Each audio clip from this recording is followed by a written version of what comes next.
नमस्कार दोस्तों।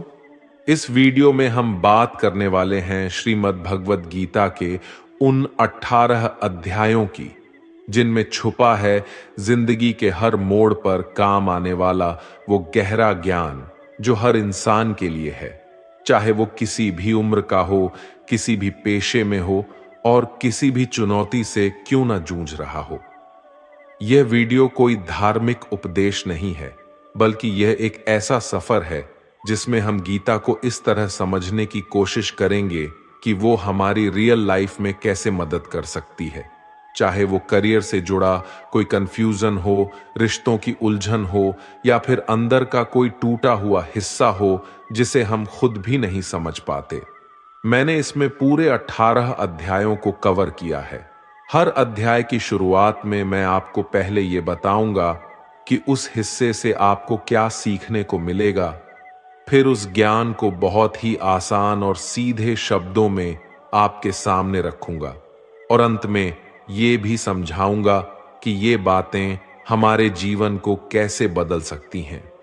अगर आप सोचते हैं कि गीता सिर्फ पूजा पाठ या भगवान की बातें सिखाती है, तो शायद आपको एक बार फिर से सोचने की जरूरत है, क्योंकि गीता सिर्फ एक धार्मिक किताब नहीं है, यह एक लाइफ मैनुअल है। यह हमें बताती है कैसे अपने डर पर काबू पाया जाए, कैसे मुश्किल समय में भी खुद को संभाला जाए, ब्रेकअप का दर्द कैसे झेला जाए, कैसे एक मजबूत पर्सनालिटी बनाई जाए, कैसे पॉजिटिव एनर्जी पैदा की जाए और कैसे बड़े बड़े डिसीजन बिना घबराए लिए जाएं। दोस्तों, हम सभी चाहते हैं कि हमारे सपने पूरे हों, हम सफल हों, खुश रहें और कुछ ऐसा करें जिस पर हमें गर्व हो। लेकिन रास्ते में कई बार हम भटक जाते हैं, हार मान लेते हैं या अकेले महसूस करने लगते हैं। यहीं पर गीता हमारी सबसे बड़ी साथी बन सकती है। ये हमें न सिर्फ सही दिशा देती है, बल्कि वो मानसिक ताकत भी देती है जो जिंदगी के हर तूफान में हमें डटे रहने में मदद करती है। इस वीडियो में शायद आपको कुछ बातें लंबी लगें, लेकिन अगर आपने इसको धैर्य से देखा और समझा तो यकीन मानिए आपको किसी और मोटिवेशनल वीडियो की जरूरत नहीं पड़ेगी। यह वीडियो आपके लिए है अगर आप वाकई में अपने जीवन को समझना और संवारना चाहते हैं। लेकिन अगर आप इसे सिर्फ स्क्रॉल करते हुए देख रहे हैं या अधूरी जानकारी लेकर आगे बढ़ना चाहते हैं, तो बेहतर होगा कि आप अभी इसे छोड़ दें, क्योंकि अधूरी समझ कई बार पूरी गलतफहमी बन सकती है। और जैसा भगवान श्री कृष्ण ने भी कहा है, गुप्त ज्ञान उन्हें ही दो जो उसे समझने के लिए तैयार हैं। तो अगर आप तैयार हैं, आइए साथ में इस अद्भुत ज्ञान की यात्रा शुरू करते हैं। तो दोस्तों, इस सवाल का जवाब दीजिए, इस पृथ्वी पर जो ना केवल हमारी बल्कि ब्रह्मांड की वर्तमान और भविष्य की सबसे महान मोटिवेशनल स्पीकर है, उनका नाम क्या है? हाँ, यही सच है। वो है भगवान श्री कृष्ण। महाभारत के युद्ध के मैदान में भगवान श्री कृष्ण आज की तारीख से न जाने कितने ही युगों पहले एक ऐसा ज्ञान दिया था जो आज 21वीं सदी की दुनिया के लोगों की लाइफस्टाइल पर एकदम सही बैठता है। और ये जानकर कि बड़े बड़े लोग, रिसर्च करने वाले हैरान हो जाते हैं कि ऐसा कैसे हो सकता है कि उस महाभारत के युद्ध के मैदान में दिए गए ज्ञान को पढ़कर महात्मा गांधी, अल्बर्ट आइंस्टाइन, अनी बेसेंट, सुनीता विलियम्स और स्वामी विवेकानंद और ना जाने कितने लोगों ने अपना जीवन बदल लिया। दोस्तों, इस भगवत गीता के ज्ञान में ही एक दुखी और हारे हुए धनुष नीचे गिरा देने वाले अर्जुन को महाभारत के युद्ध से पहले ही युद्ध का सर्वश्रेष्ठ विजेता बना दिया। आपके जीवन में जब खुद को सफलता की ओर बढ़ते हुए दिखाई देते हैं, तो आपको ये महसूस हो सकता है कि आप अपने जीवन की सभी समस्याओं के सामने अर्जुन की तरह खड़े हैं और आपके लिए भी एक अद्वितीय गीता का ज्ञान उपलब्ध है और ये आपका अधिकार है कि आप उसे समझें और अपने जीवन में उसका मार्गदर्शन करें। भगवद गीता के अद्वितीय ज्ञान को समझकर आपको ये आश्चर्यजनक एहसास होगा कि ये अमूल्य ज्ञान हमें हमारे असली उद्देश्यों की ओर ले जाता है। ये किताब संस्कृत में भले लिखी गई है, लेकिन उसका अनुभव आपको हिंदी, इंग्लिश और अन्य भाषाओं में भी मिलेगा। मैं आपको इस अद्वितीय युद्ध के मैदान कुरुक्षेत्र में लेके जाऊंगा और यहां आपको समझा दूंगा कि आखिरकार क्यों भगवान ने अपना ज्ञान देने का निश्चय किया था। तो चलिए, हम कुरुक्षेत्र के युद्ध मैदान में हैं, जहां पर पांडव और कौरव युद्ध के लिए तैयार हैं। और यहीं से भगवद गीता का पहला अध्याय शुरू होता है। पहला अध्याय अर्जुन विषाद योग, अर्थात अर्जुन की मानसिक दुविधा। दोस्तों, इस परम ज्ञान को जानने से पहले कमेंट में जय श्री राधे कृष्ण अवश्य लिख दीजिए। और इस वीडियो से आपको कुछ भी सीखने को मिल रहा है तो वीडियो को लाइक करके चैनल को सब्सक्राइब कर लीजिए और बेल नोटिफिकेशन आइकन को ऑल पर सेट कर लीजिए। तो फिर चलिए आगे बढ़ते हैं। दोस्तों, इस पहले अध्याय से हम सीखते हैं कि कैसे हमारे जीवन में वो चीजें हैं जो हमें आगे बढ़ने से रोकती है। चाहे हमारे पास ज्ञान का बहुत बड़ा भंडार हो, हमारे पास काबिलियत हो, लेकिन फिर भी हम सही फैसला नहीं ले पाते और हमारे कार्य में सफलता नहीं मिल पाती।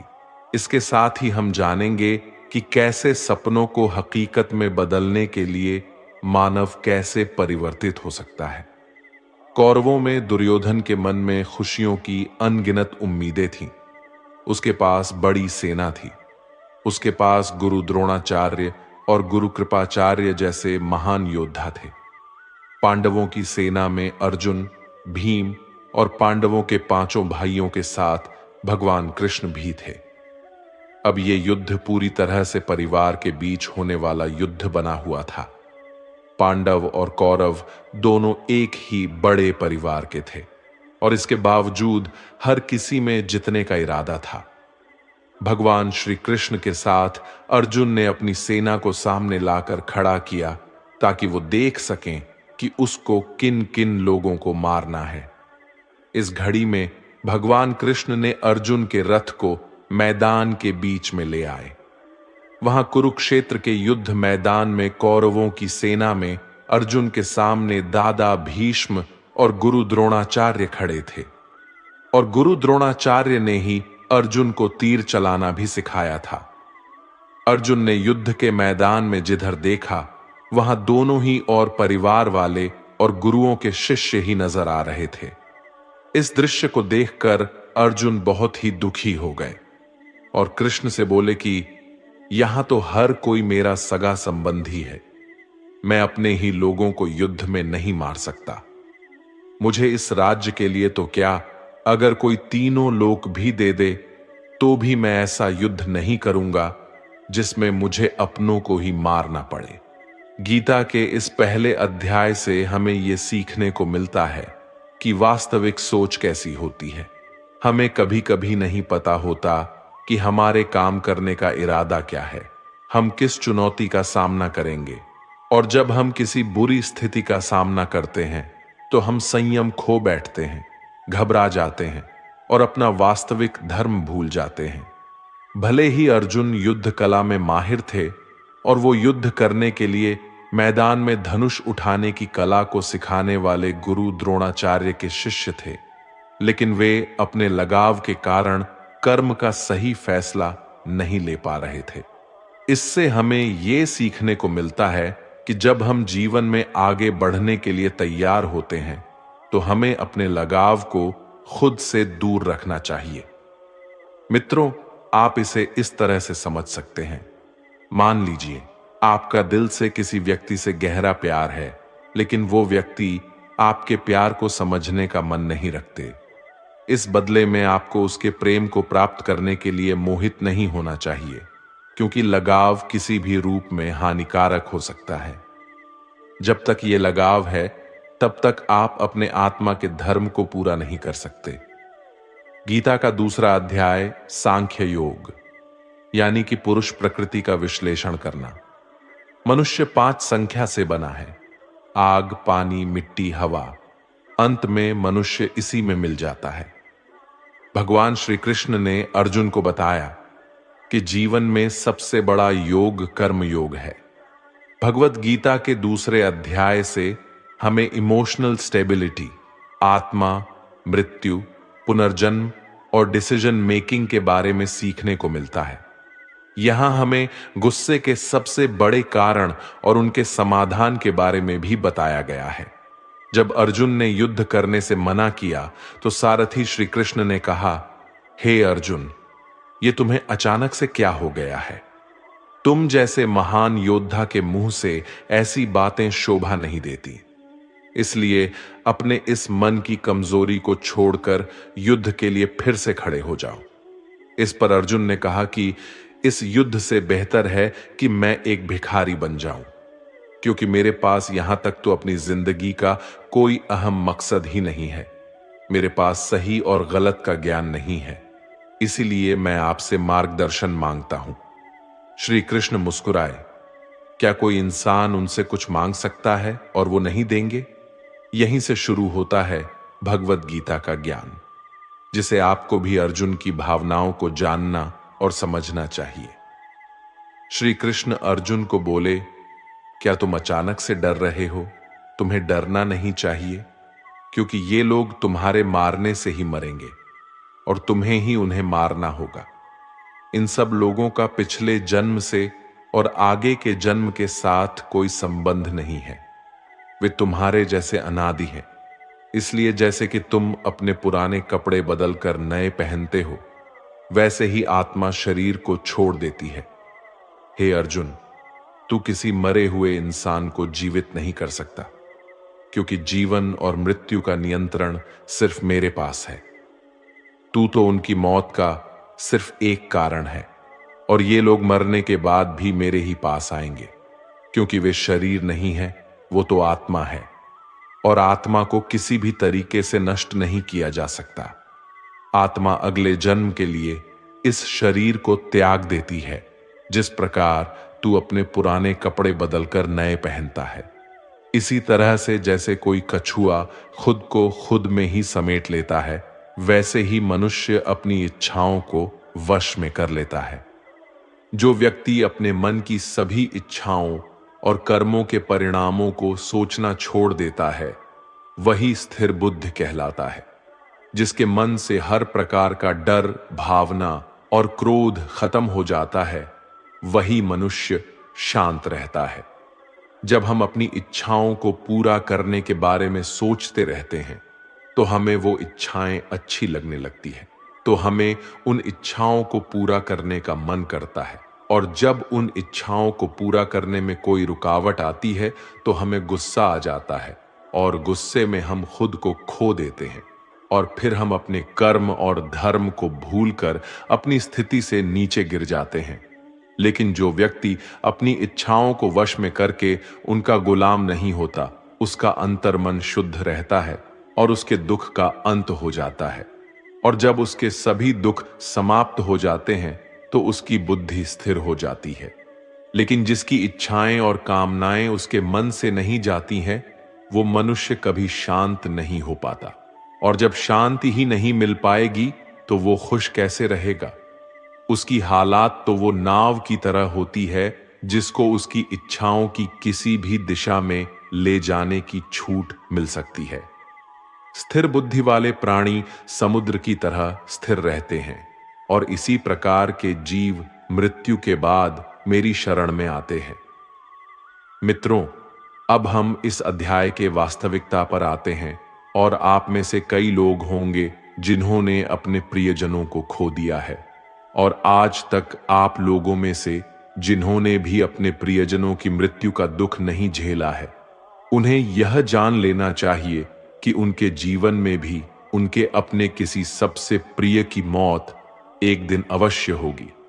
लेकिन उस वक्त उदास होने की कोई आवश्यकता नहीं है, क्योंकि खुद भगवान ने ही हमें स्मरण कराया है कि हमें अपने जीवन से पहले भी हम इस संसार में मौजूद नहीं थे, और मृत्यु हो जाने के बाद भी नहीं रहने वाले हैं।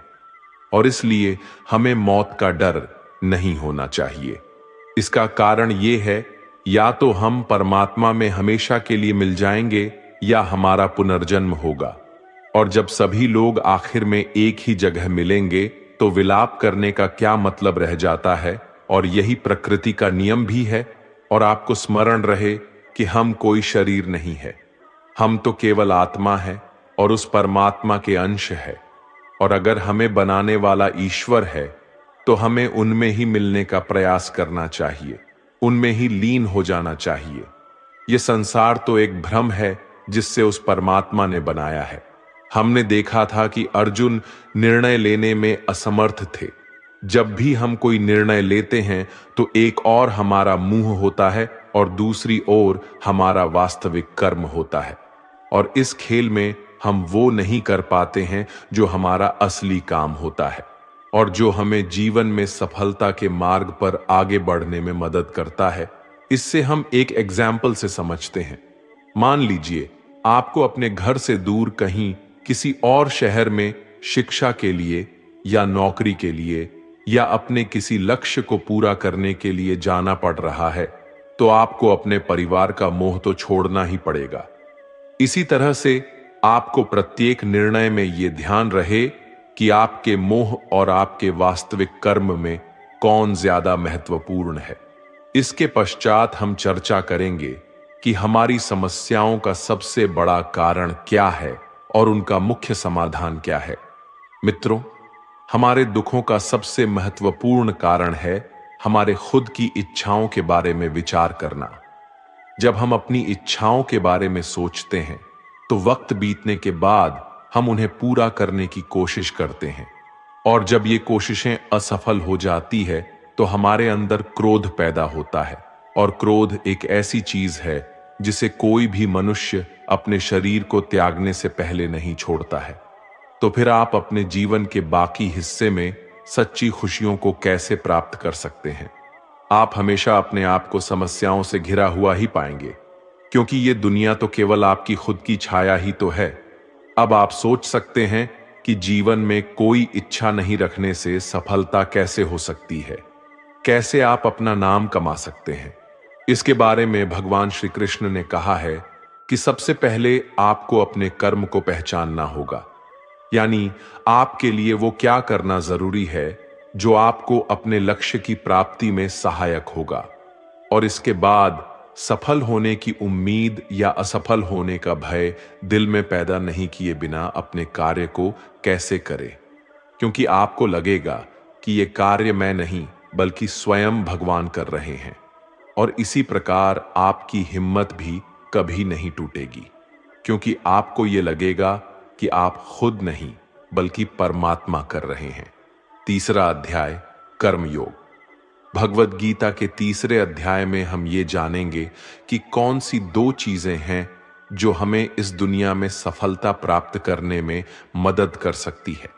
हम इसमें यह भी समझेंगे कि हम क्या है और कैसे हम अपने मन को नियंत्रित कर सकते हैं।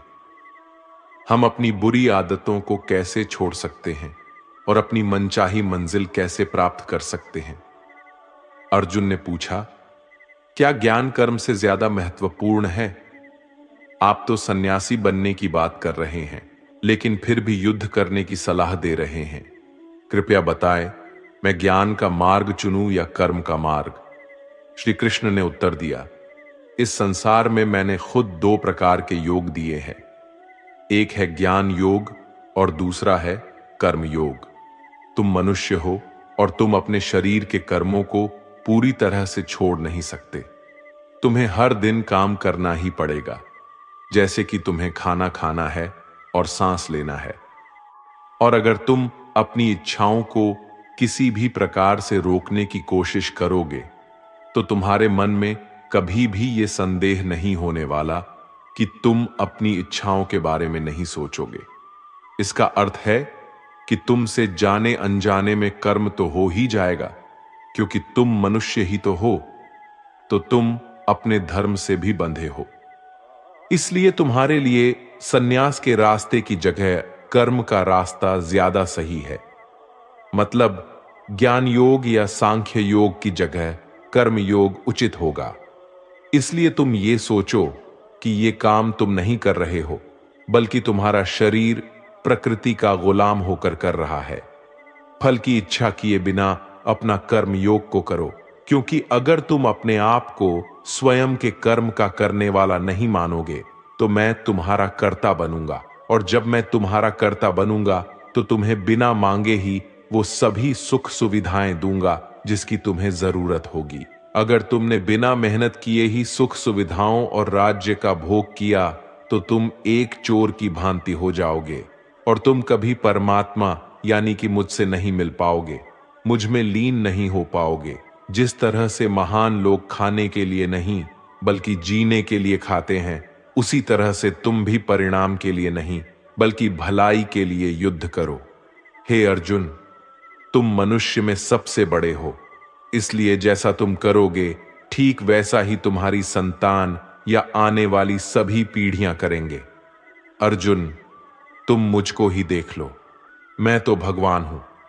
मुझे भला किसी काम को करने की क्या आवश्यकता है, पर मैं इसलिए अपना काम करता हूं क्योंकि मनुष्य की आत्मा मेरा ही तो एक छोटा सा हिस्सा है, और जैसा मैं करूंगा वैसा ही फिर मनुष्य करेगा, और इस तरह से तो पूरी सृष्टि ही नष्ट हो जाएगी।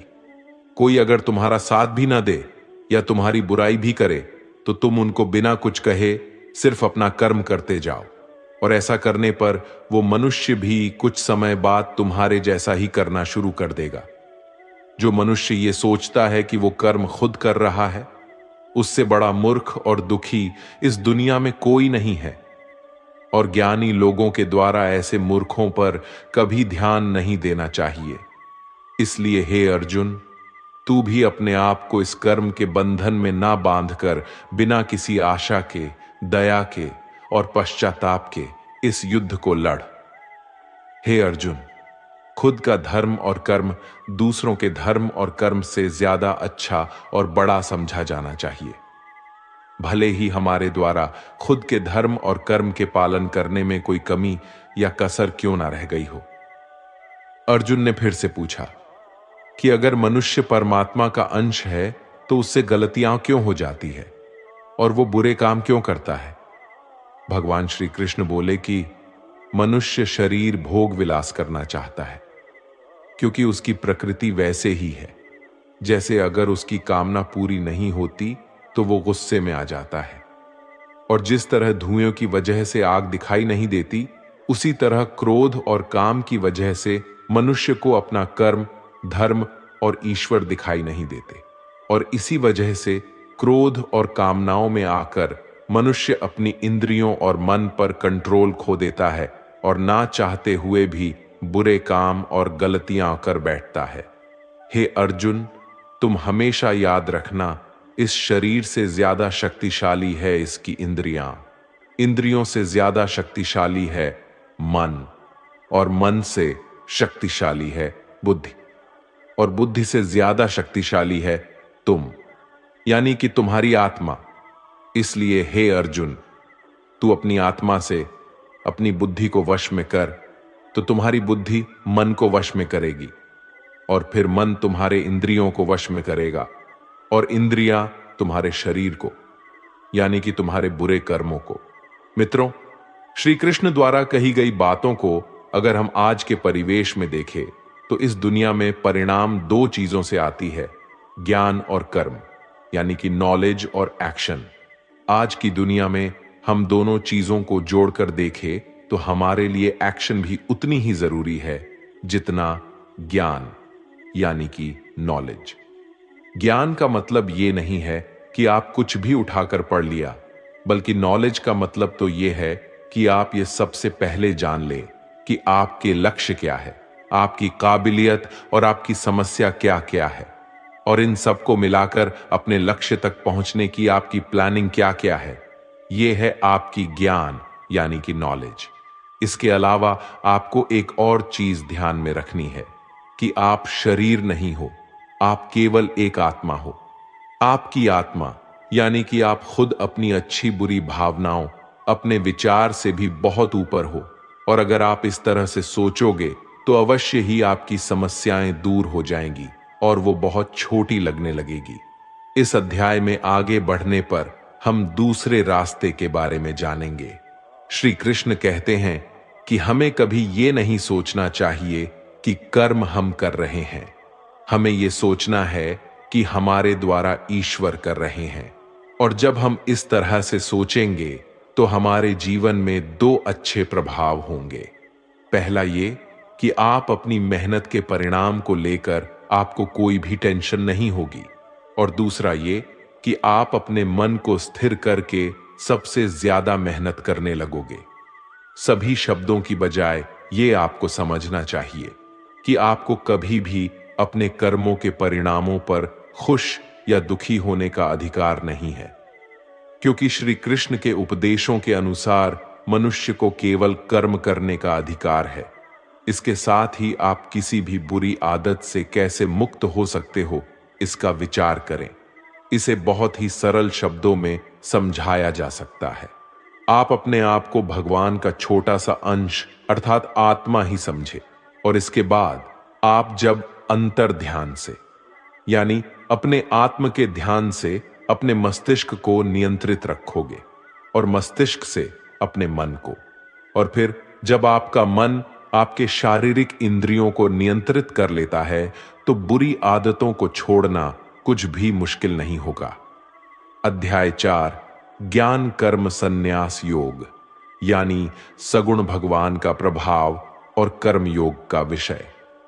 भगवत गीता के चौथे अध्याय से हमें यह ज्ञात होता है कि भगवान कब और किस रूप में पृथ्वी पर आते हैं, और यहां तक कि गुरु से ज्ञान कैसे प्राप्त किया जा सकता है और ज्ञान क्यों जरूरी है।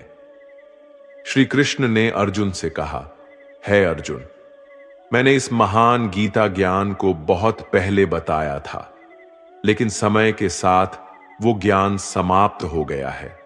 इस पर अर्जुन श्री कृष्ण से पूछते हैं, कृपया बताइए कृष्णा, आप तो अब वर्तमान काल में हैं, तो आप बहुत पहले के समय में ऐसा कैसे कर सकते हैं? श्री कृष्ण ने उत्तर दिया, हे अर्जुन, तुझे ये नहीं पता कि तेरे और मेरे कितने जन्म हो चुके हैं। जब इस संसार में धर्म का अस्तित्व संकट में होता है, तब मानव रूप में अधर्म का नाश करने के लिए इस धरती पर आता हूं और कर्म करके अपने शरीर को यहीं छोड़कर वापस जाता हूं। जैसे कोई शिष्य मुझे अत्यधिक प्यार करता है, उसी तरह से मैं अपने शिष्यों से अत्यधिक प्यार करता हूं। हालांकि मैंने इस संसार को बनाया है, लेकिन मैं ये नहीं सोचता कि ये मेरे द्वारा बनाया गया है। इसलिए मनुष्य को कर्म करते समय ये कभी नहीं सोचना चाहिए कि मैं कर रहा हूं। वो मनुष्य जो किसी कर्म के फल और सुख दुख के परे होकर कर्म करता है, वही सबसे बड़ा है। जिसके पास अपने शरीर पर कोई अहंकार नहीं होता, वो अपनी इंद्रियों को नियंत्रित करता है, वही व्यक्ति सबसे श्रेष्ठ होता है। और अर्जुन, जो इस भूमि पर खुश नहीं रह सकता, वो कहीं भी खुश नहीं रहता। इसलिए किसी मनुष्य को अपने गुरु को पहचान कर अपनी इंद्रियों को नियंत्रित करके अपने लोग को छोड़कर उनकी सेवा करने का प्रयास करना चाहिए, ताकि वे उनसे वो ज्ञान सीख सके जिससे कि बड़े से बड़े पापी भी मेरी शरण में आ सकते हैं। जिस प्रकार आग सूखी हुई लकड़ी को जला देती है, उसी तरह से गुरु से प्राप्त किया गया ज्ञान अज्ञानता को दूर कर देता है। हमेशा कर्म करने वाला और हमेशा मेरी में श्रद्धा रखने वाला ही मुझे प्राप्त कर सकता है। इसलिए जिसने कर्म योग के माध्यम से सभी कर्मों को और अपने आप को परमात्मा के लिए समर्पित कर दिया है, उस मनुष्य को उसके कर्मों के बंधन में कभी भी नहीं बांधा जा सकता। इसलिए अर्जुन, तू भी मेरे दिए हुए ज्ञान से समझ कि कर्म नहीं बल्कि मैं कर रहा हूं। दोस्तों, इस चौथे अध्याय में स्पष्ट रूप से कहा गया है कि जब भी मानवता का नाश होता है तो नेगेटिव ऊर्जा लोगों में अत्यधिक होती है। तब तक भगवान किसी भी रूप में आकर धर्म को पुनः स्थापित करते हैं। इसमें यह भी बताया गया है कि अगर किसी से आपको कुछ सीखना है तो सबसे पहले आपके मन में उसके प्रति सम्मान होना चाहिए, कोई लालच नहीं होना चाहिए और बुरी भावना भी नहीं होनी चाहिए। और ये ज्ञान प्राप्त करना और सीखना हमारे लिए क्यों आवश्यक है और इसका कारण क्या है? हम अगर किसी क्षेत्र में हो तो स्वाभाविक रूप से बताया जा सकता है कि हमें उस क्षेत्र के गुरु से ज्ञान प्राप्त करना होगा। और ज्ञान वो तरीका है जिससे इस जीवन में अपने लक्ष्य से और उस जीवन में आपके परमात्मा से मिल सकता है। अध्याय 5 कर्म संन्यास योग। भगवत गीता के 5वें अध्याय में कर्म संन्यासियों का वर्णन किया गया है और हम जानेंगे कि अपने लक्ष्य को कैसे प्राप्त किया जा सकता है और कैसे हमारे शरीर ने हमें आलस्य में बांधने की कोशिश की। अर्जुन ने कहा, है श्री कृष्ण, मैं अभी भी ये नहीं समझ पा रहा हूं कि मेरे लिए कर्म अच्छा है या कर्मों से संन्यास। तो श्री कृष्ण ने उत्तर दिया, देखो अर्जुन, संन्यास और कर्म वे दो अलग अलग मार्ग हो सकते हैं, लेकिन दोनों का ही लक्ष्य तो समान है और वो है परमात्मा। जो व्यक्ति अपने मन को भटकने नहीं देता, जो कर्म करके भी यही समझता है कि कर्म उसने नहीं किया है बल्कि ये तो परमात्मा ने किया है, और जो सभी जीवों को उसी परमात्मा का हिस्सा मानता है, वो मनुष्य मरने के बाद परमात्मा में ही मिल जाता है। महान व्यक्ति अपने प्रत्येक कार्य को, अपने विचारों को स्पष्ट करने और दूसरों के हित के लिए ही करते हैं। परमात्मा कभी भी मनुष्यों को बुरे काम करने के लिए नहीं प्रोत्साहित करता, बल्कि लोग खुद ही अपने क्रोध और मोह में आकर बुरे कार्य करते हैं और फिर उसी प्रकार से उनके फल सुनिश्चित हो जाते हैं। मैं तो बस उनका प्रतिफल उन्हीं को वापस देता हूं। तुम अपने शरीर को चाहे कितना ही आनंदित कर दो, इसके इच्छाएं तब भी पूर्ण नहीं होती। इसलिए अर्जुन, तेरे जैसे बुद्धिमान व्यक्ति को शरीर की इच्छाओं में मन नहीं लगना चाहिए। इस संसार का असली मूल्य होता है वो जिसने अपने शरीर का नाश होने से पहले अपने क्रोध का नाश कर लिया हो, जो संपूर्ण प्राणियों का हित करता है, जिसका मन किसी भी कार्य में नहीं बनता और जो अपने भटकते हुए मन को एक जगह केंद्रित करके परमात्मा को याद करता है, वही व्यक्ति सुखी भी है और परमेश्वर सहित सभी के प्रिय भी। इसलिए हे अर्जुन, ये इंद्रियां, मन, बुद्धि, इच्छा, आशा, डर और क्रोध ही तेरे शत्रु है, इन्हें छोड़ दो। दोस्तों, हमारी बॉडी अर्थात हमारा शरीर हमेशा आराम से रहना चाहता है, लेकिन क्या आपने कभी सोचा है कि अगर इसमें आत्मा नहीं होती तो क्या होता? हम अक्सर अपने शरीर को ही अपनी पहचान मान लेते हैं। हम कहते हैं, ये मेरी आंखें हैं, ये मेरे हाथ है, और जब हमारा शरीर हमें आराम करने के लिए बोलता है तो हम सो जाते हैं। लेकिन क्या आप ये सोच सकते हैं कि शरीर आपकी बुद्धि पर भारी हो गई है?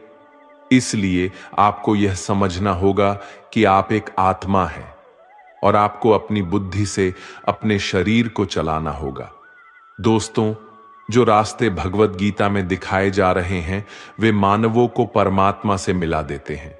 अगर आप इन सभी बातों को अपने जीवन में अपनाते हैं तो आप अपने सपनों को पूरा करने की दिशा में एक कदम आगे रहोगे। दोस्तों, जैसा कि कहा गया है कि भगवान की प्राप्ति के लिए मन को वश में करना बहुत जरूरी है, ठीक उसी तरीके से आपको अपने जीवन में भी मंजिल पाने के लिए मन को वश में करना बहुत ही आवश्यक है। श्रीमद् भगवद गीता अध्याय 6 आत्म संयम योग। भगवत गीता के 6ठे अध्याय में हम जानेंगे कि एक योगी क्या होता है और योगी कैसे बनते हैं, अर्थात आज के जीवन में वो व्यक्ति जो अपने जीवन में महत्वपूर्ण कुछ करना चाहता है। इसके साथ ही हम ये भी जानेंगे कि क्या होता है अगर आपने इस जीवन में बहुत मेहनत की लेकिन फिर भी आपका सपना पूरा नहीं हुआ। श्री कृष्ण बोले, केवल अपने सांसारिक कर्मों को त्यागने वाला ही योगी नहीं होता। इसका मतलब है कि योगी वही होता है जो अपने कर्मों को त्याग कर आत्मा की ओर बढ़ता है। उसका मार्ग सफलता की ओर जाता है, चाहे फिर भी उसे कोई भी मुश्किल का सामना करना पड़े।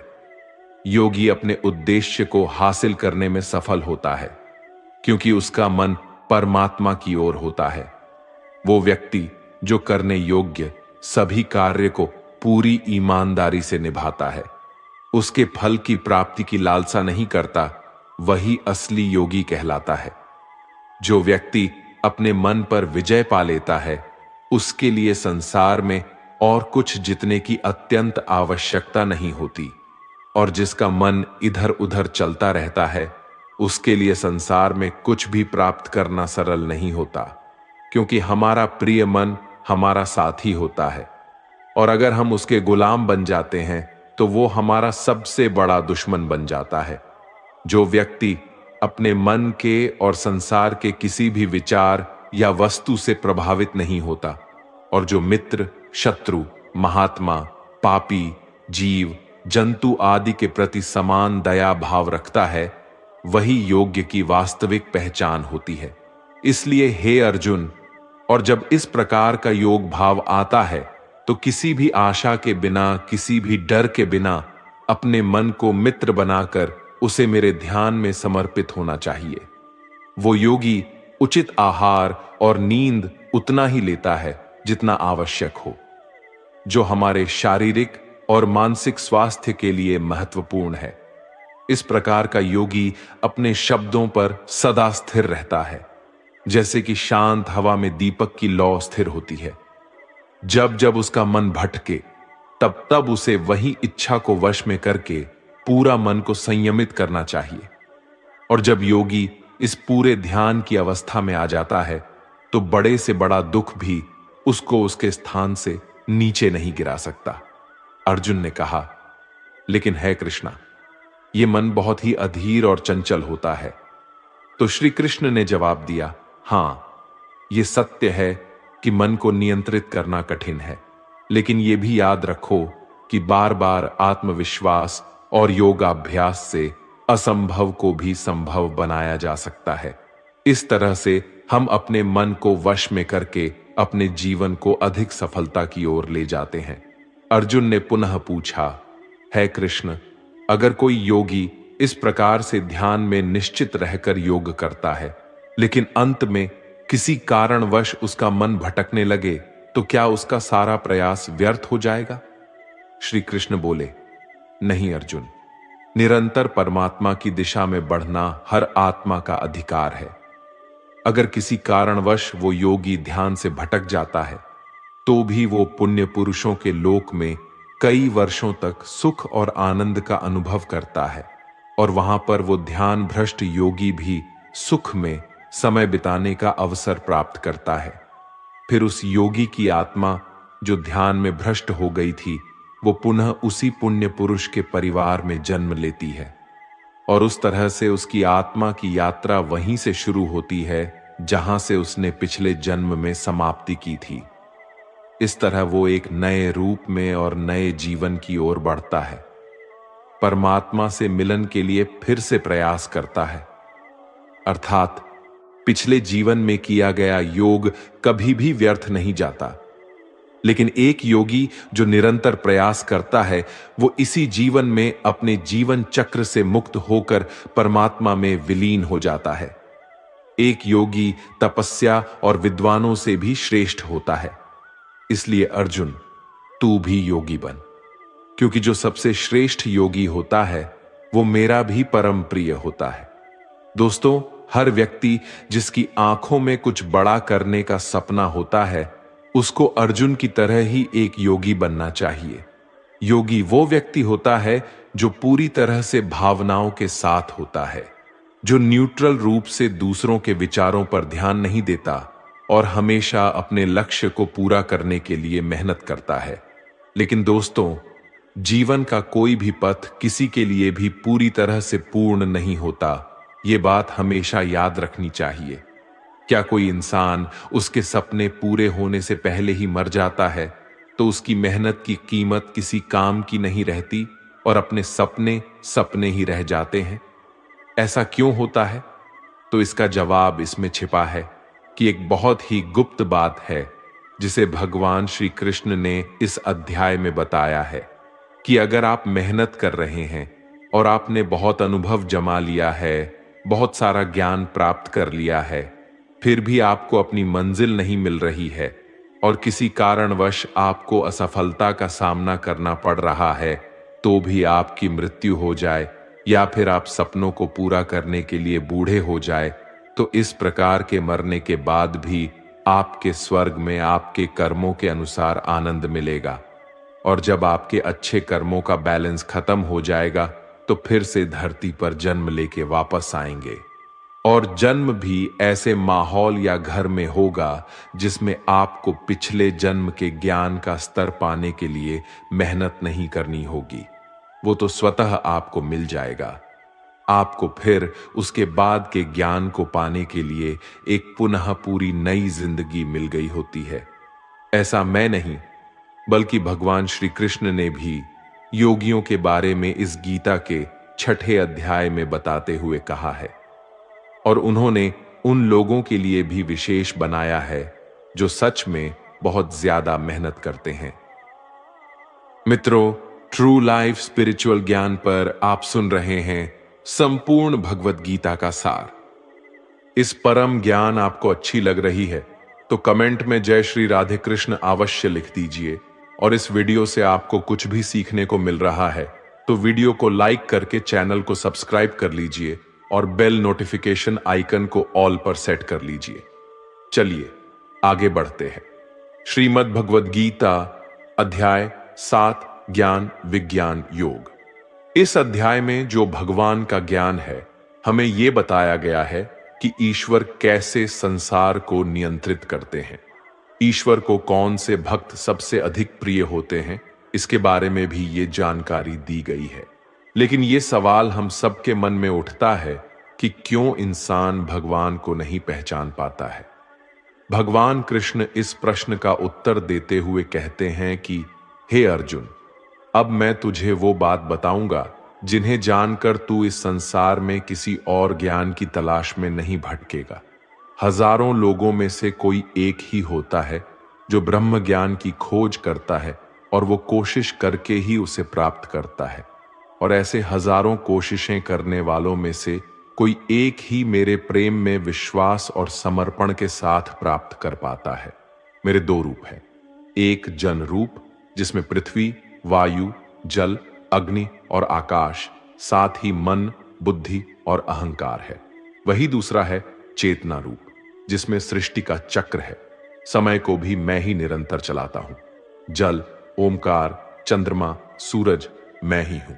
पृथ्वी की सभी पवित्र ग्रंथ, बुद्धिजीवियों का तेज, अग्नि और तपस्वियों का तप, धर्मों का पवित्र कर्म, अलग अलग समयों का काल और बलवान का बल भी मैं ही हूं।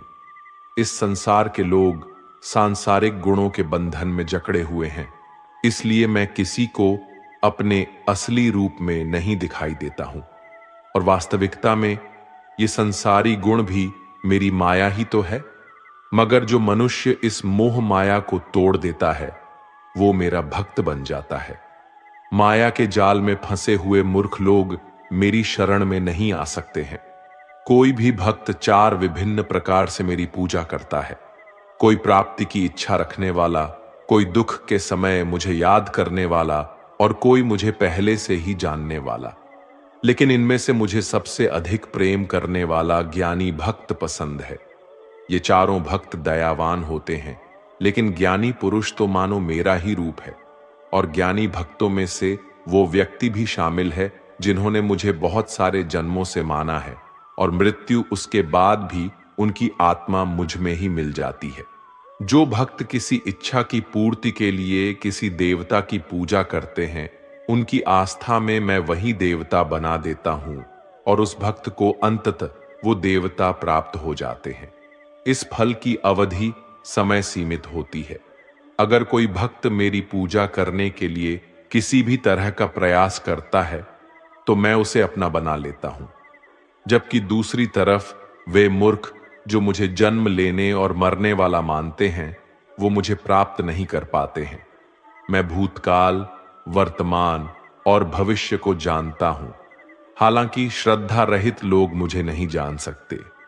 वे भक्त जो सांसारिक मोह और माया को छोड़कर उच्च कर्मों का अभ्यास करके मेरी भक्ति करते हैं, वे मृत्यु से मुक्त होकर मुझ में ही लीन हो जाते हैं।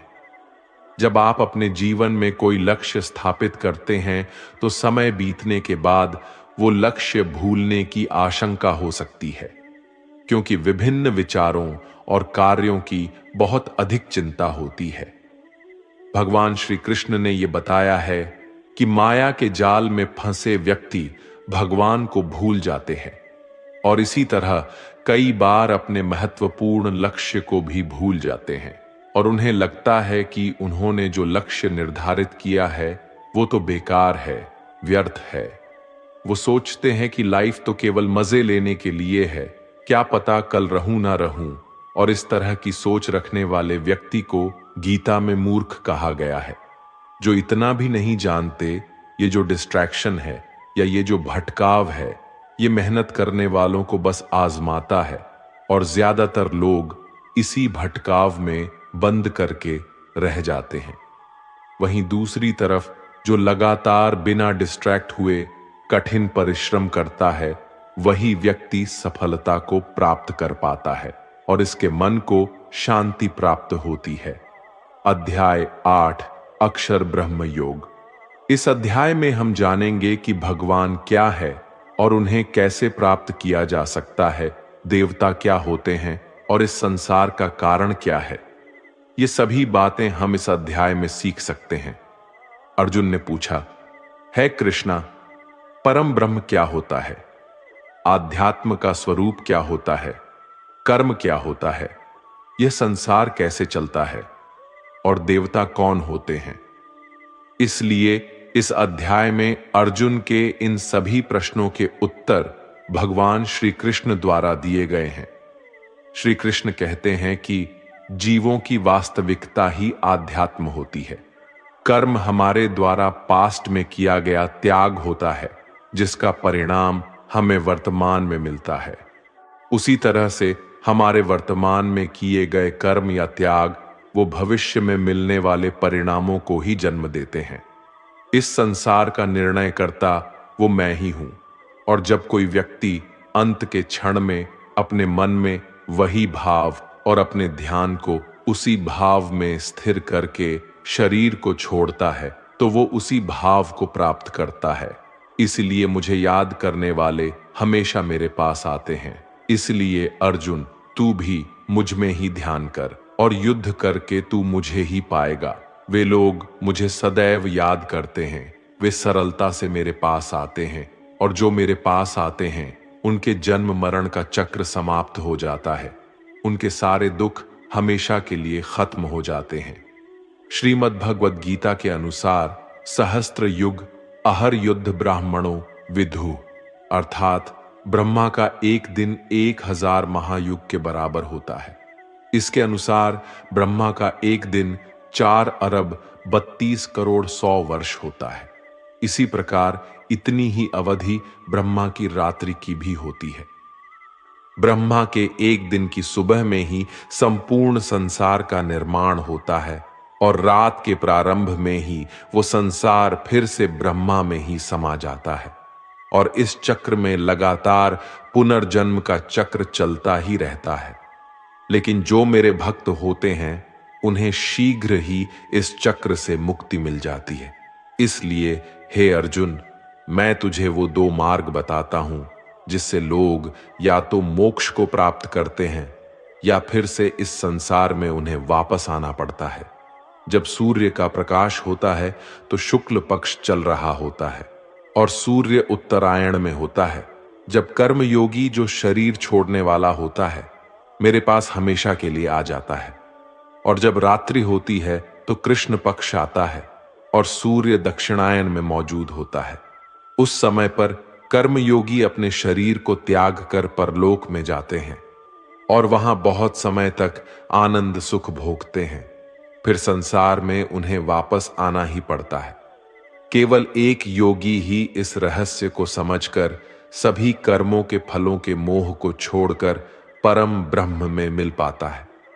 अब हम इस चैप्टर को आजकल के समय में देखें तो वो लोग जो अपने लक्ष्य को हमेशा के लिए यादगार बनाना चाहते हैं उन्हें बहुत ही मेहनत करनी पड़ती है, क्योंकि जैसा श्री कृष्ण ने बताया है ये संसार का चक्र बहुत बड़ा है और लोग आते जाते रहते हैं।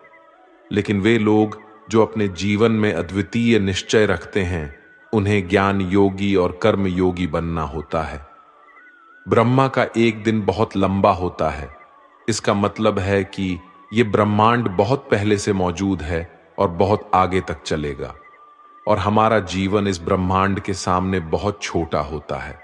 इसलिए हमें ऐसा नहीं होने देना चाहिए कि हम सिर्फ अपने सपनों में खो जाएं और ब्रह्म के दिन की शाम हो जाए। अध्याय 9, राजविद्या राजगुह्य योग, अति महत्वपूर्ण गुप्त ज्ञान। ये अध्याय हमारे मानसिक और आत्मिक जीवन को उसके स्वभाव और दिव्यता के साथ जोड़ता है और उसके मध्य संतुलन को बनाए रखना सिखाता है।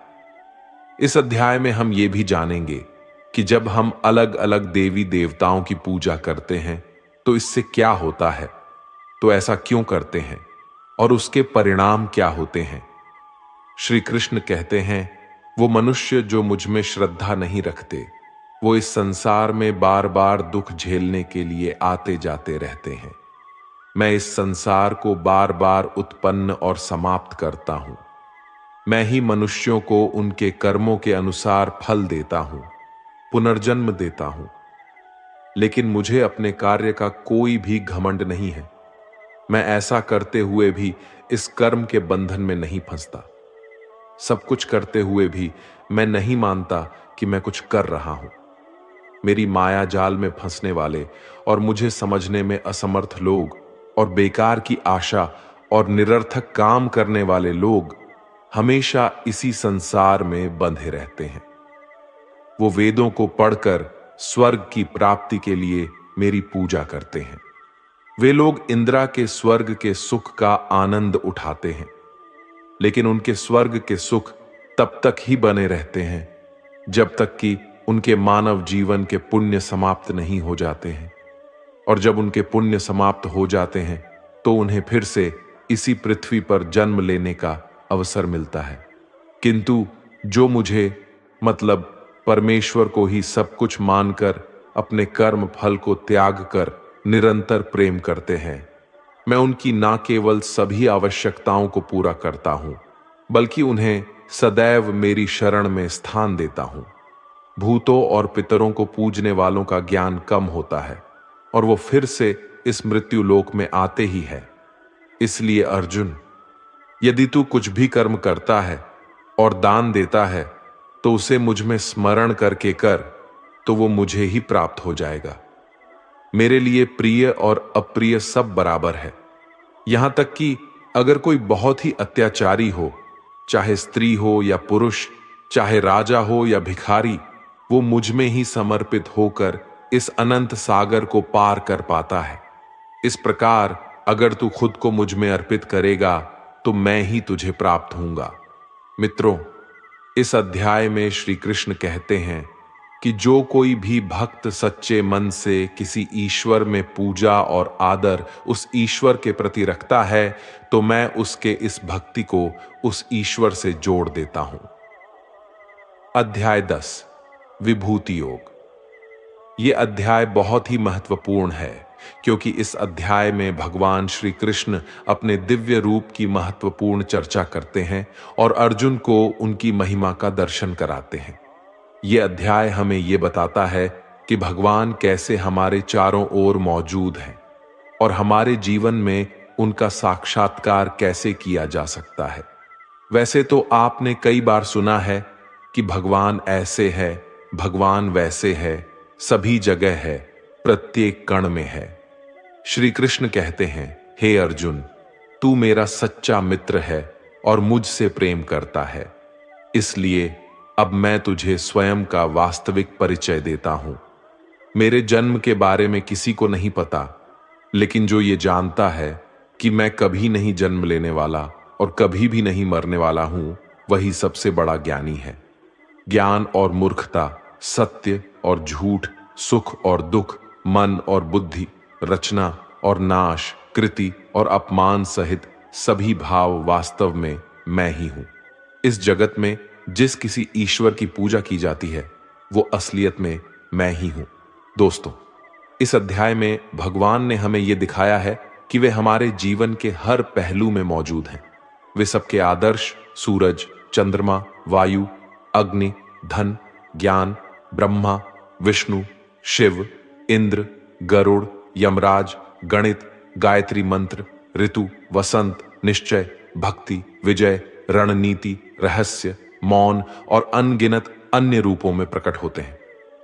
भगवान ने हमें यह भी बताया है कि उनका अंत नहीं है, वे अनंत हैं, अपार है, वे हमारे सभी पहलू में हैं और उनको पूरी तरह से जान पाना हमारे बस की बात नहीं है। श्री कृष्ण अर्जुन से कहते हैं, हे अर्जुन, मुझे पूरा जानना तेरे लिए किसी काम का नहीं है। बस तू इतना जान ले कि यह संसार मेरे एक छोटे से अंश से ही चलता है, यानी ऐसी कोई जगह नहीं है जहां पर भगवान ना हो। श्री कृष्ण ने यह भी कहा है कि अर्जुन को ना तो ईश्वर को पूरा जानना जरूरी है और ना ही वो कभी उन्हें कंप्लीटली जान पाएंगे।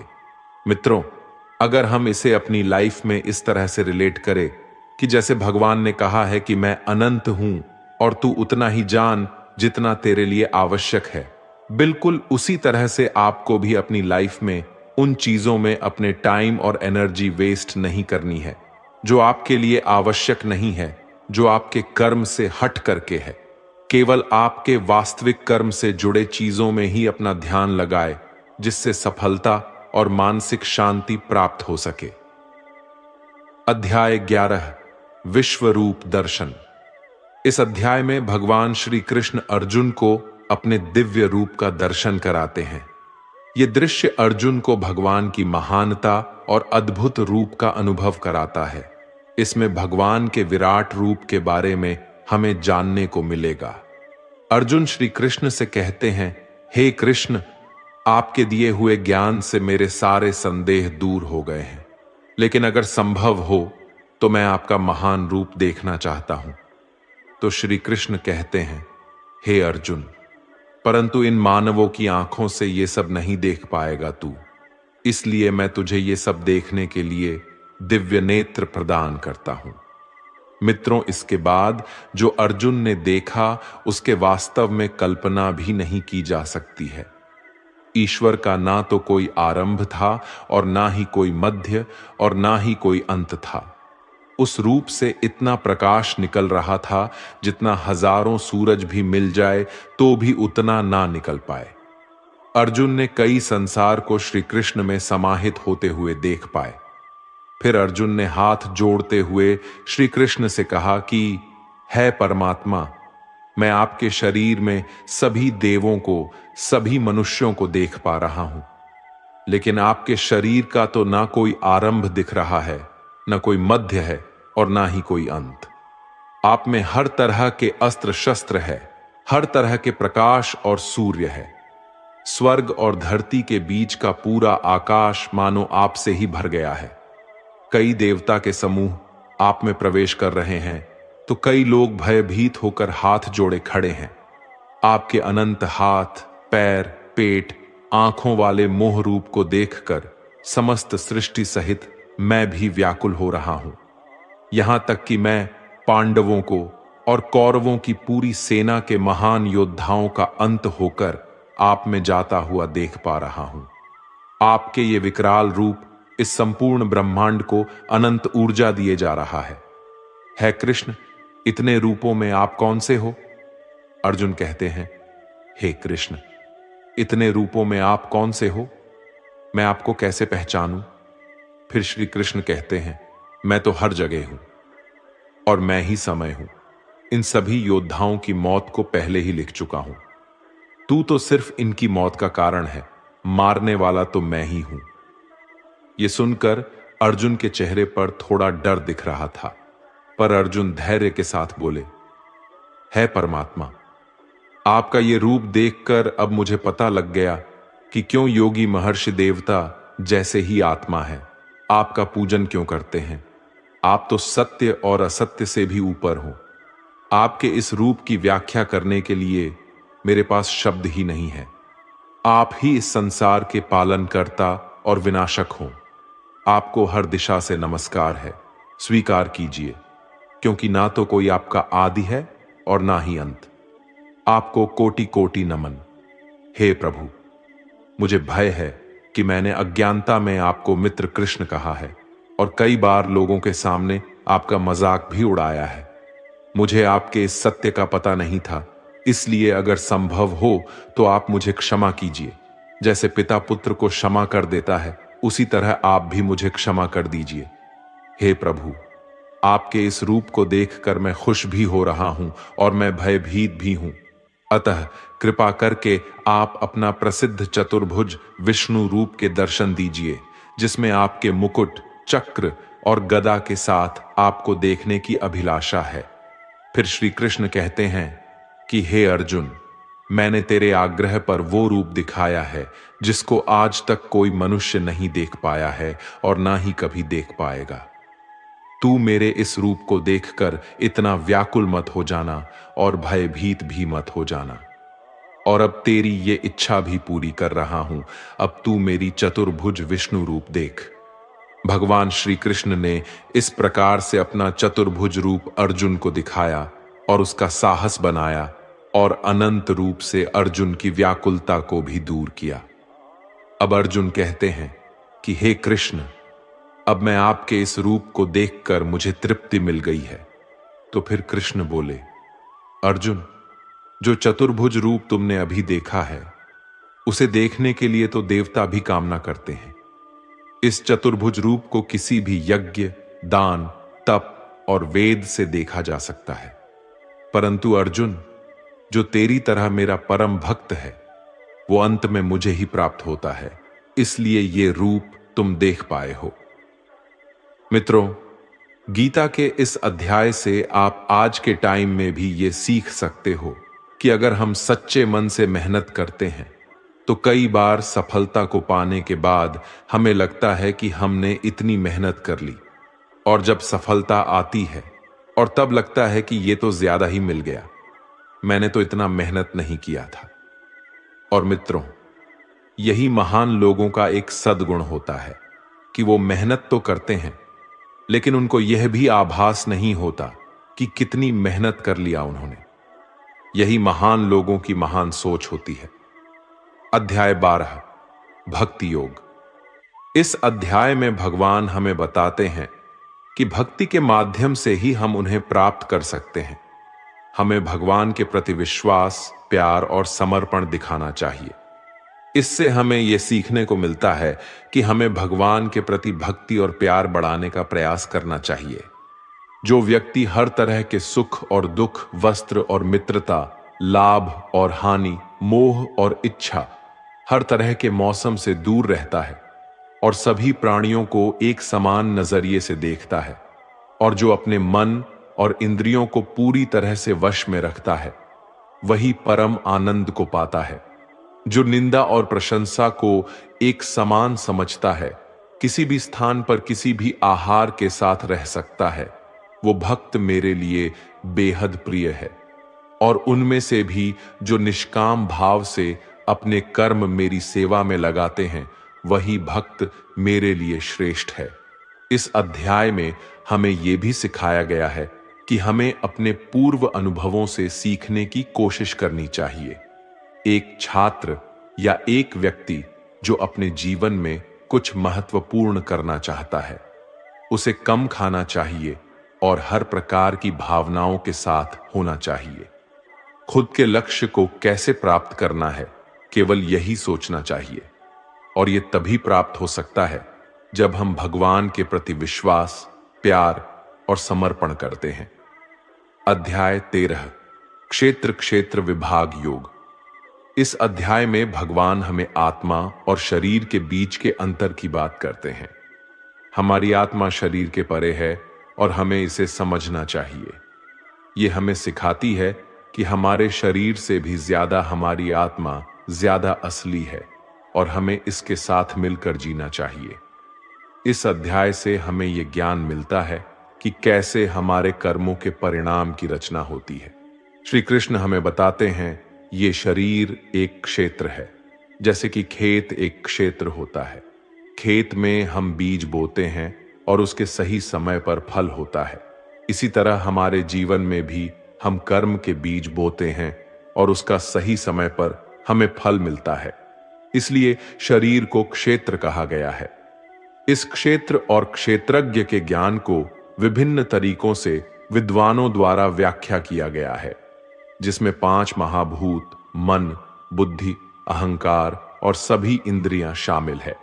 साथ ही सुख, दुख, चेतना, शरीर, धैर्य और विकार भी इसमें शामिल है।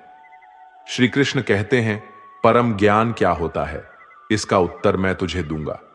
मानव में कोई भी गुण हो, वो गर्व करने योग्य नहीं होता। हमें किसी भी प्राणी को सताने का कोई अधिकार नहीं है। हमें दूसरों के प्रति क्षमा भाव रखना चाहिए।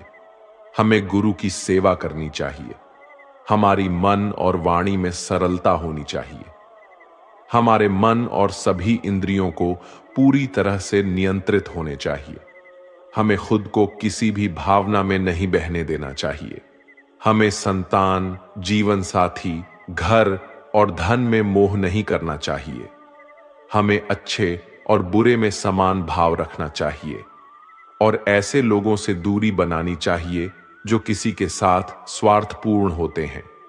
हमें एकांतवास में अपने मन को शुद्ध करना चाहिए और हमें परमेश्वर में पूरी तरह समर्पित और ध्यान मग्न रहना चाहिए। हे अर्जुन, अब मैं तुझे परम ब्रह्म के बारे में कहूंगा, जो सर्वव्यापी है।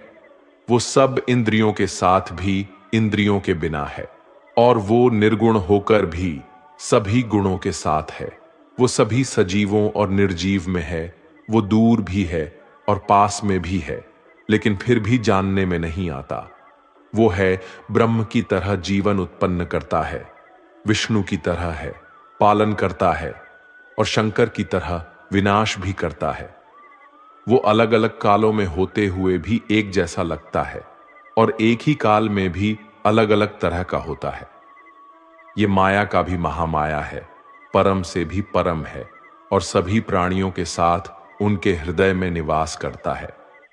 परंतु इसके बाद भी ये जानने योग्य है कि हे अर्जुन, इस प्रकृति और पुरुष का भी कोई आरंभ नहीं है, क्योंकि प्रेम और घृणा और तीनों तरह के गुण, यथार्थ, सतर्ज और तम भी प्रकृति से ही आते हैं। कार्य और कार्यों को करने वाली इंद्रियां भी प्रकृति से ही उत्पन्न होती है। प्रकृति से जन्मा मनुष्य प्रकृति के ही गुणों को भोगता है और इन्हीं गुणों के अनुसार ही उसका जन्म और मरण तय होता है। इस तरह से जो भी मनुष्य पुरुष और प्रकृति के ज्ञान को जानता है, वो कर्म करता हुआ भी मुझे प्राप्त होता है और मुझ परमात्मा को हर मनुष्य अपने अलग अलग तरीके से पाता है। और जो मंदबुद्धि होते हैं, वो तो इस ज्ञान को सुनकर और मेरी प्रकृति को जानकर ही वो भी मृत्यु लोक से मुक्त हो जाते हैं।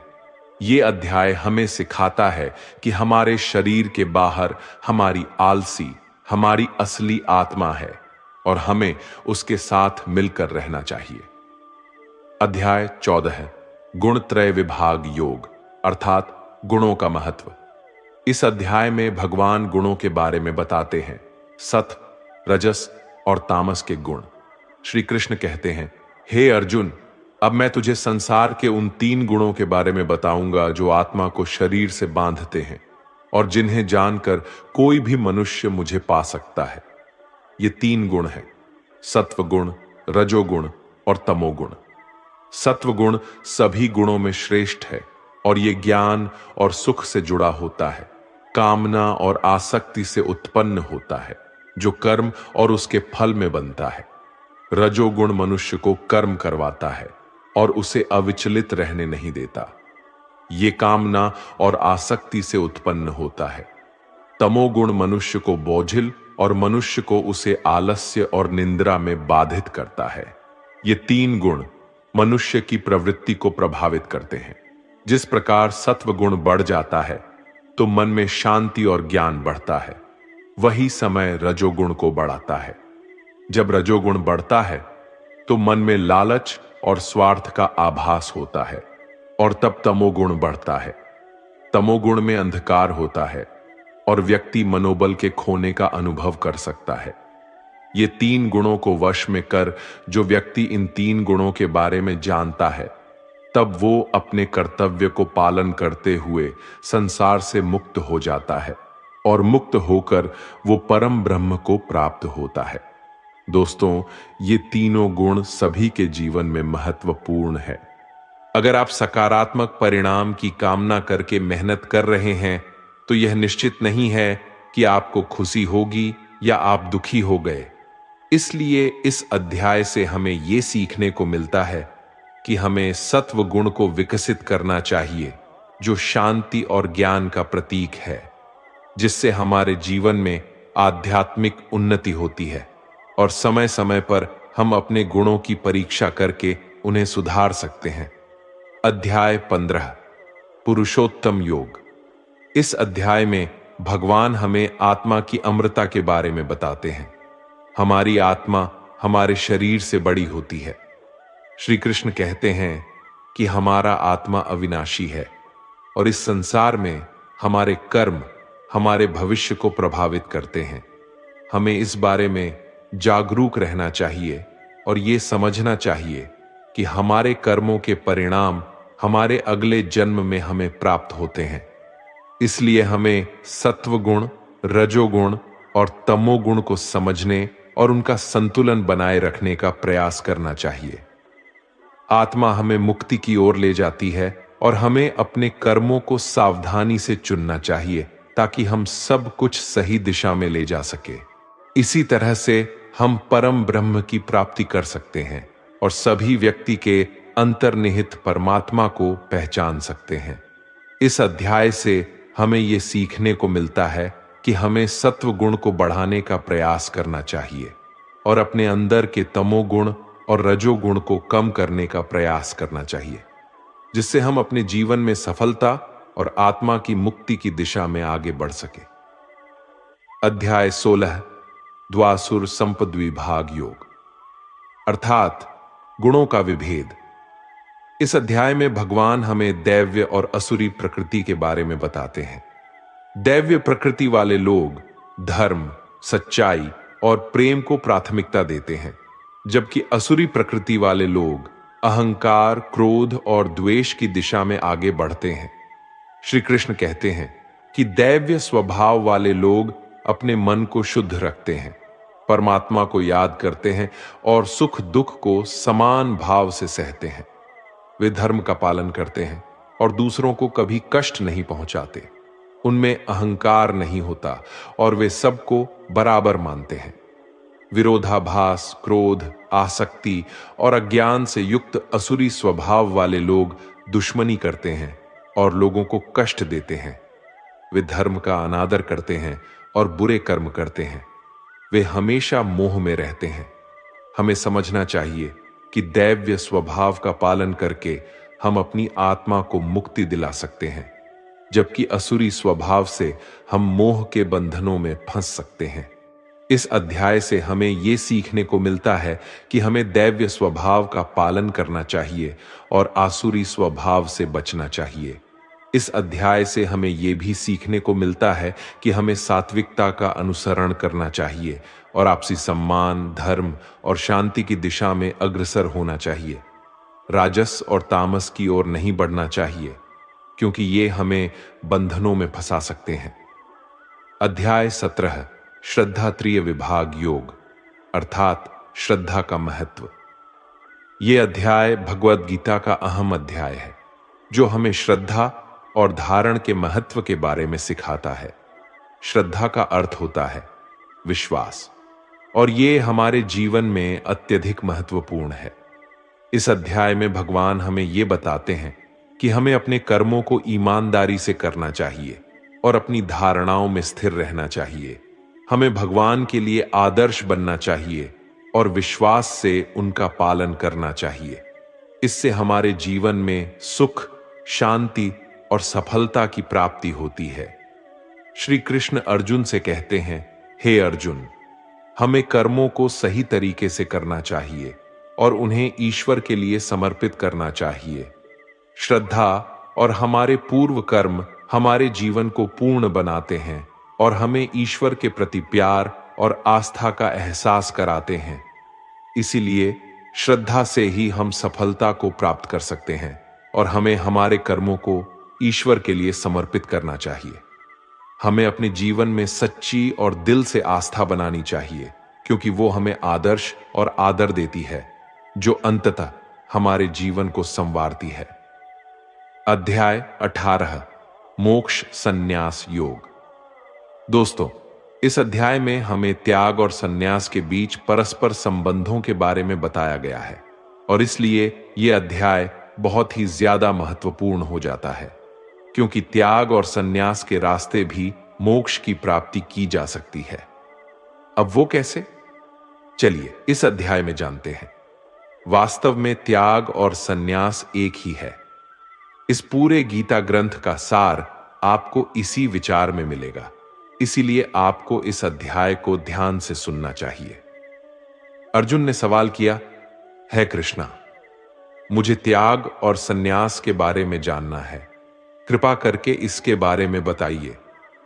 श्री कृष्णा ने कहा, हे अर्जुन, इस संसार में कुछ लोग कर्मों के फलों को छोड़ने को ही त्याग कहते हैं, और अगर कर्मों को ही त्याग दें तो उसको संन्यास कहते हैं। कुछ लोग सभी कर्मों को दोष भरे मानकर उनका त्याग करने के लिए बोलते हैं, और कुछ लोग ये बोलते हैं कि यज्ञ, तप और दान वाले कर्म कभी भी नहीं त्यागना चाहिए। इसलिए अर्जुन, अब तू मेरे से त्याग और संन्यास को अच्छी तरह से समझ। इन दोनों में सबसे पहले मैं त्याग के बारे में बताऊंगा, और ये त्याग भी 3 तरह के होते हैं: सात्विक, राजस और तामस। यज्ञ, तप और दान, ये तीनों त्याग के योग्य नहीं है, बल्कि फल की इच्छा के बिना किया जाता है। यज्ञ, तप और दान यही सात्विक त्याग कहे जाते हैं। मतलब जो शास्त्रों में दिया गया कर्म और धर्म है, जिसमें फल और आसक्ति नहीं है, उसको सात्विक त्याग कहा जाता है। किसी अन्य कारण के लिए अगर किसी कर्म का त्याग किया जाता है तो उसे तामस त्याग कहते हैं। जो व्यक्ति किसी भी काम से ना तो प्रेम करता है और ना ही नफरत करता है, वही सच्चा त्यागी होता है।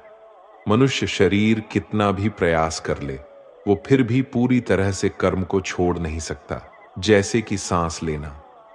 इसलिए कर्मों के फलों को छोड़ देना ही सच्चा त्याग होता है।